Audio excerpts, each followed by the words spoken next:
আসসালামু আলাইকুম রহমতুল্লাহ।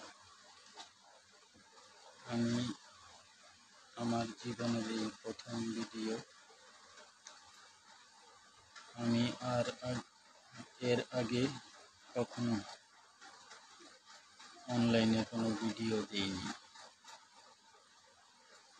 আমি এমন একটি ভিডিও দিতে চাচ্ছি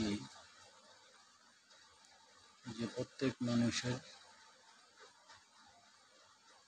হার্ট অথবা হৃৎপিণ্ডের উপকারে আসে।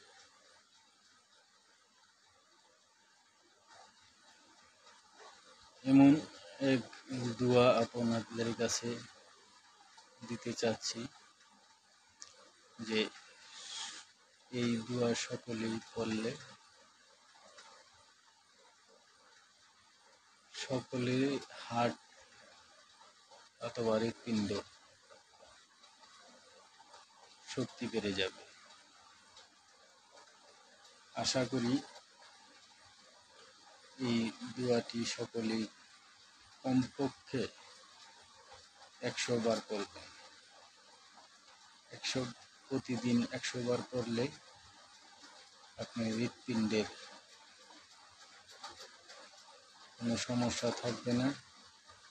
আপনি যতদিন জীবিত অবস্থায় থাকবেন ততদিন হৃৎপিণ্ডের ডাক্তারের কাছে যেতে হবে না। ইনশাআল্লাহ সকলেই এই দোয়াটি করুন। এই দোয়াটি বলার আগে, এই কালেমাটি বলার আগে আমি একটি ঘটনা বলতে চাই।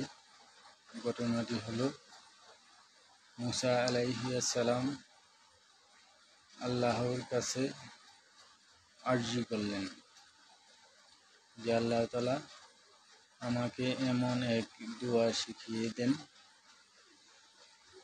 যে এই দোয়া আর কেউ না জানে।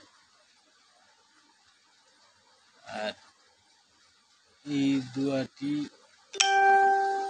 অথবা কালেমাটি পড়লে আপনার সাথে আমার সংযোগ বেড়ে যায়। আল্লাহ তাআলা বললেন, হে মুসা, তুমি পড়ো লা ইলাহা ইল্লাল্লাহ, লা ইলাহা ইল্লাল্লাহ, লা ইলাহা ইল্লাল্লাহ। মুসা আলাইহিস সালাম বললেন, হে আল্লাহ, এই দোয়া তো সকলেই জানে। আল্লাহ তাআলা বললেন যে এই দোয়ার যে ওজন, একবার পরে এক পাল্লায় রাখলে সমস্ত পৃথিবী আরেক পাল্লায় রাখলে এই দোয়ার ওজন বেশি হবে। ইনশাআল্লাহ এই দোয়াটি সকলেই পড়ুন। ইনশাআল্লাহ সকলের হৃৎপিণ্ডের পাওয়ার বেড়ে যাবে। হৃৎপিণ্ডের ডাক্তারের কাছে যেতে হবে না। আর এই ভিডিওটি বেশি বেশি শেয়ার করে দিন, সকল মুসলমানের কাছে যাতে পৌঁছায়। আসসালামু আলাইকুম।